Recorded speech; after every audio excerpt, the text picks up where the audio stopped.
ce qui se passe dans le monde en moins de 2 minutes. Commençons par le Québec. Le marché de l'emploi s'effondre depuis janvier. 91 000 postes ont disparu en 4 mois. Le taux de chômage grimpe à 6,4% en avril.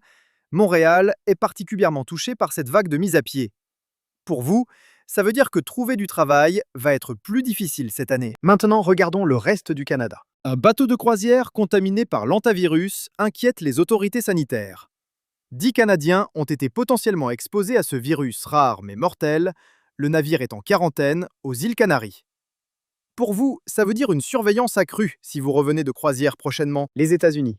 Un tribunal américain vient d'invalider les droits de douane de 10% imposés par Donald Trump sur plusieurs produits.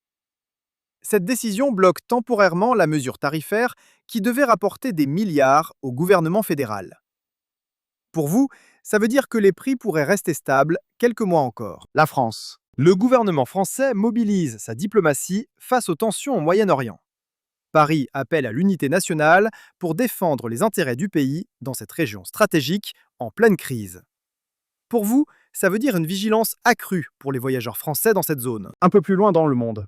L'Iran attaque 3 navires américains dans le détroit d'Ormuz cette nuit, violant le cessez-le-feu fragile au Moyen-Orient. Donald Trump exige un accord rapide pendant que Téhéran met en doute le sérieux de Washington. Pour vous, ça veut dire que le prix du pétrole risque de grimper encore. Et voilà, c'était les nouvelles du jour. On se retrouve demain pour ne rien manquer.